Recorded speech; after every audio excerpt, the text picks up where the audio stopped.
So even after all the hits that Xbox took the other day with layoffs and all that kind of stuff, you know what? That doesn't look like that is going to be all, to be quite honest with you. So we're getting other rumors, other things going on. It's really, really unfortunate that Xbox has gone down this route.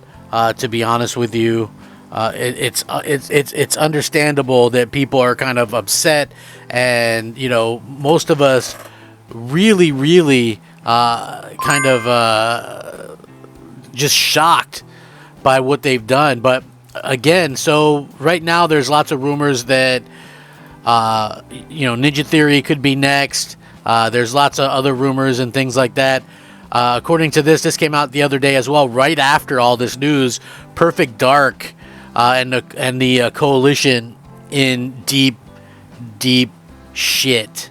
4 years from its announcement, Perfect Dark looks no closer to launch. So what's going on? There's a long list of first-party games that Microsoft has announced in recent years, only to follow up on those announcements with complete silence. State of Decay 3, Contraband, Everwild, The Outer Worlds 2.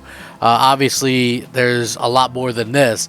There's no shortage of prominent names on the list, but perhaps the one that has been the subject of the most troubling reports related to its development is Perfect Dark.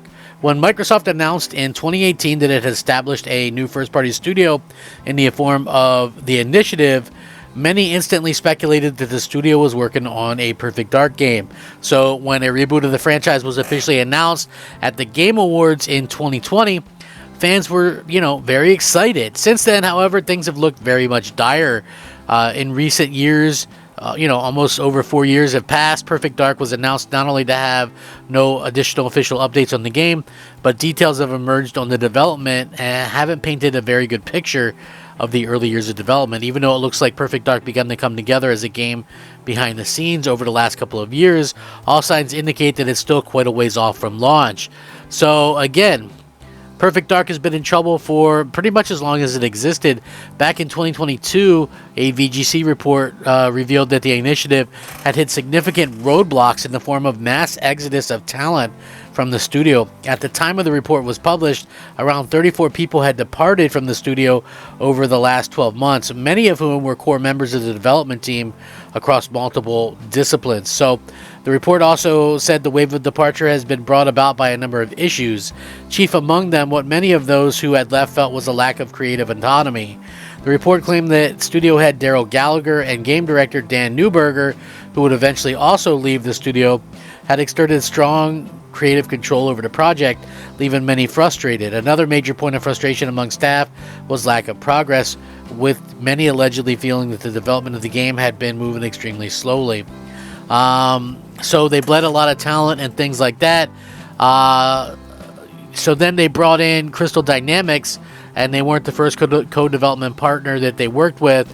Multiple reports revealed that Certain Affinity was originally signed on as the game's co-developer in 2019, but as per an IGN report, the publisher partnership never really got going in any real way.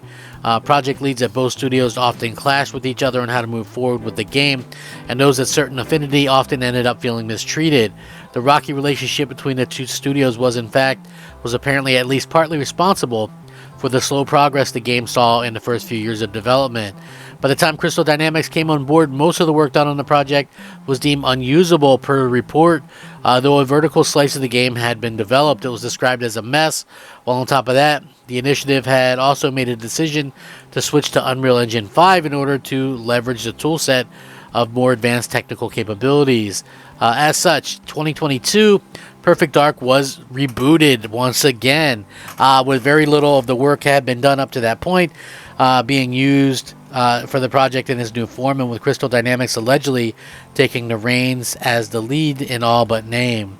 So where does that leave us now? Well, it leaves us pretty much where we were in 2020. We know nothing about the game, and it looks like this might be something that realistically might be really kind of screwed, and I think the initiative is going to close down at some point too. There's rumors of that that's kind of happening as well. It's basically, sorry, kind of the doom and gloom stuff that comes across. Rumors pointing to Perfect Dark.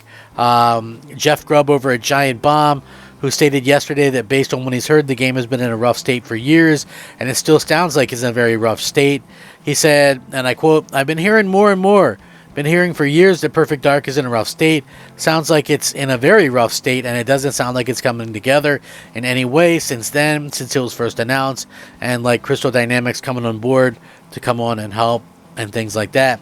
Known leaker as well also appeared to suggest that Grubb's comments line up with what he's heard, and VG247's Alex Donaldson revealed that he could share some crazy story about the game's development if he wanted to.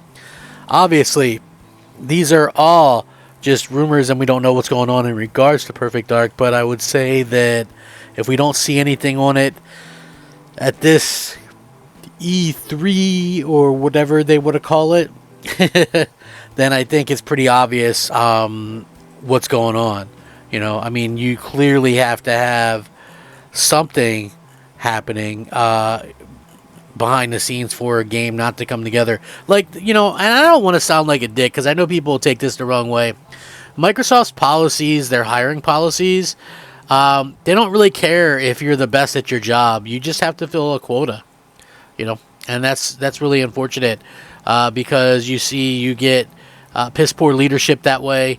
You get people that don't know what they're doing that way. In life, people that earn it should always be the ones that are put into any position, right? Like if you needed surgery, right? Would you want to go to the surgeon who is the most qualified, who gives you the best chance of a successful surgery?